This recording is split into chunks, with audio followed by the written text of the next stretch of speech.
Hi, boys and girls. Today we're going to be going over section 1, 2, expressions and algebraic expressions. The standards are right here. Interpret expressions that represent a quantity in terms of its context, and use the structure of an expression to identify ways to rewrite it. Your I can statement is, I can translate between verbal expressions and algebraic expressions and evaluate algebraic expressions. That's a mouthful.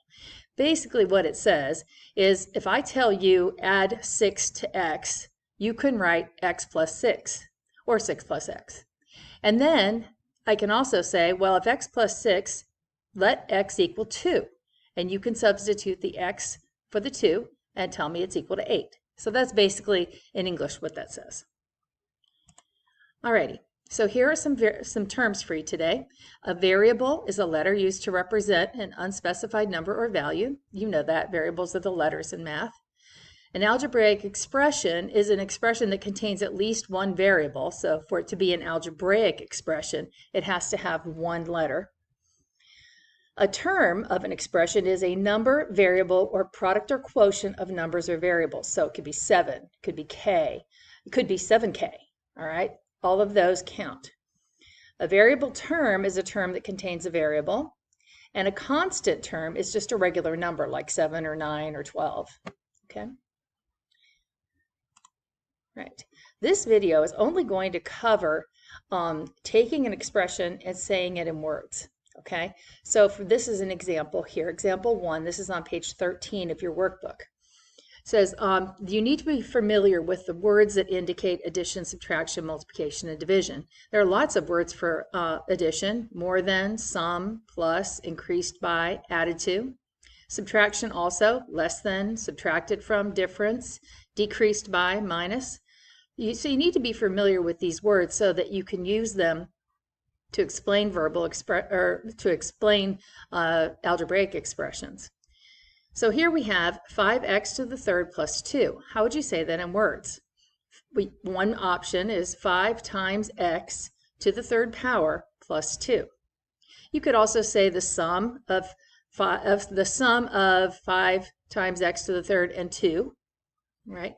There's always that, because there's so many different words that say the same thing. There are many variations on this, and a lot of the problems you'll see on Reveal will be multiple choice because there's just so many possibilities. They can't cover them all.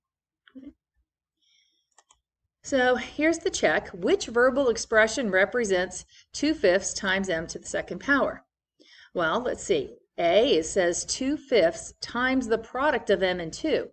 M is not being multiplied by 2. M is being raised to the power of 2. So that's not right. B, the quotient of 2 and 5 times the product of m and 2. That's not right, because it's not a product of m and 2. It's a product of m to the second power. 2/5 of m squared, that one works, okay? C is the correct answer here, because we know squared means to the second power. So this says 2/5 of is a multiplication word, so 2/5 times m to the second power, or m squared. Right. So write a verbal expression with grouping symbols. Okay. Whenever you have a lot going on in a problem, like we have a product in the numerator here, then it gets interesting, and we end up using grouping symbols. A fraction bar is a grouping symbol. So one way to say this is a to the 4th power plus the quotient, because a fraction is a quotient, it's a division problem, it's the top divided by the bottom, the quotient of 6 times b and 7, okay? So the quotient of 6 times b and 7. Whenever you see the words the sum of, the difference of, the product of, and the quotient of, those all indicate that you're going to have some kind of a grouping symbol. Now, like I said, a fraction is a grouping symbol, but it also often indicates that you need parentheses, okay? Another way of saying it, a to the 4th power plus 6 times b divided by 7, that works too, all right? Like I said, there's usually more than one possibility on these answers. That's why you'll see a lot of them are multiple choice. Here we have example 3. Write an algebraic expression for each verbal expression. So they're giving you 2 times the quantity y plus 11. All right. Well, the word times here indicates multiplication, right? The quantity implies parentheses. It means you're going to have to be grouping. And plus means addition. So the expression is written as 2 times, and then we have the parentheses to indicate times, y plus 11. All right. Now, some of you, I noticed on your assignments, want to do it where you have the 2 at the end, like this. A computer program is not going to recognize that. They're going to expect this 2 to be in the front. Okay. So if you have a number that's being multiplied with a parentheses, put the number first. Okay. Here we have n cubed increased by 5. Okay. Well, the word cubed means that you're going to have a power of 3. And increased by suggests addition.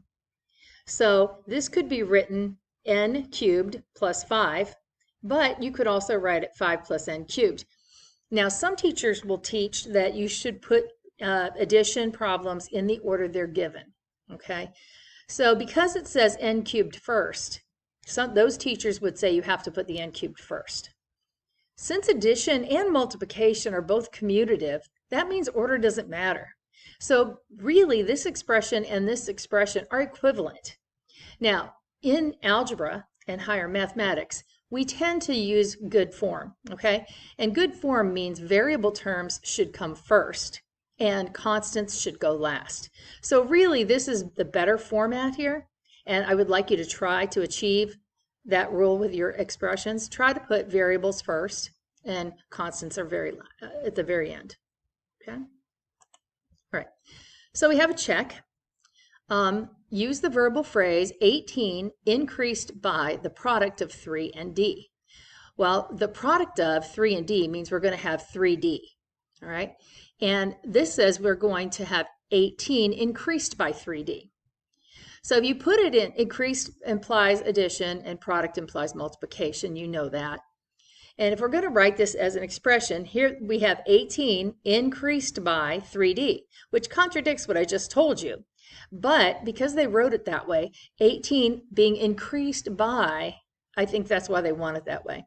If you wrote it 3d plus 18, I would count that right and in better form. Okay. So those examples are basically what I want you to do here for Monday and Tuesday.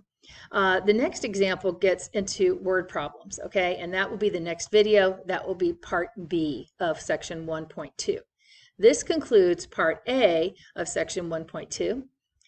There is an assignment that goes along with this. It says part A, 1.2 practice, part A, something like that, on reveal. Okay? Good luck, and if you have any questions, by all means, come to class.